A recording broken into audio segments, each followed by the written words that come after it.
Le jour de mon mariage, ma famille ne s'est pas présentée. Je n'ai jamais oublié ce jour. Mon mariage. Le plus beau jour de ma vie, censé l'être, du moins. La salle était pleine, les amis présents, la musique enjouée, mais un vide écrasant régnait.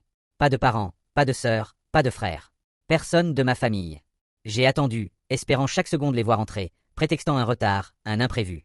Mais rien. Je me suis marié sans eux, le cœur serré, les mains tremblantes, le sourire forcé. Ce soir-là, en rentrant, j'ai ouvert mon téléphone. Et c'est là que je l'ai compris. Des photos, ma mère sur une plage, cocktail à la main. Mon père, lunettes de soleil, éclatant de rire.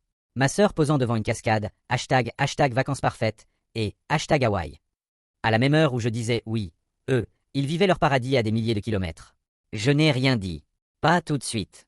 J'ai laissé passer les jours, les semaines. Pas un mot de leur part. Pas une excuse, pas même un mensonge pour sauver les apparences. J'ai compris que leur absence n'était pas un accident, mais un choix. Alors moi aussi, j'ai choisi. Depuis des années, je finançais leur vie. C'était moi qui payais le loyer de mes parents, moi qui réglais les frais de voiture de mon frère, moi encore qui alimentais la carte de crédit de ma sœur pour ses études et ses caprices. Ils s'étaient habitués, comme si c'était normal. Comme si mon rôle n'était pas de vivre ma vie, mais de supporter la leur. Alors j'ai pris une décision. Je n'ai rien reproché. Je me suis contenté de couper les robinets. Une par une, leurs sécurités ont disparu. La carte de crédit de ma sœur a été refusée un soir au restaurant. Mon frère a découvert que son assurance n'était plus payée quand sa voiture est tombée en panne. Et mes parents sont restés figés quand le propriétaire leur a annoncé que le loyer n'avait pas été payé depuis 2 mois. J'envoyais un seul message dans le groupe. Débrouillez-vous. Mon frère, lui, se retrouva coincé sur l'autoroute un soir, moteur calé, une courroie non remplacée, une réparation que je ne payais plus. Il m'envoya un message en majuscule, suppliant « Aide-moi ». Ma sœur envoya des textos qui viraient au désespoir. Ses comptes furent bloqués au moment où elle devait renouveler des papiers pour son dossier universitaire. Elle posta sur les réseaux des allusions à problèmes familiaux, puis, humiliée, supprima tout.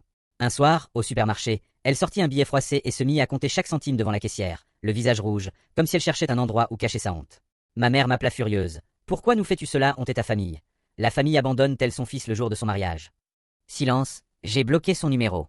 Un après-midi, l'avocat de mon père me contacta avec une proposition. Je réintégrais la famille et le testament de mon père, mais en échange je réactivais leur service. Là, j'ai compris qu'il n'avait rien retenu.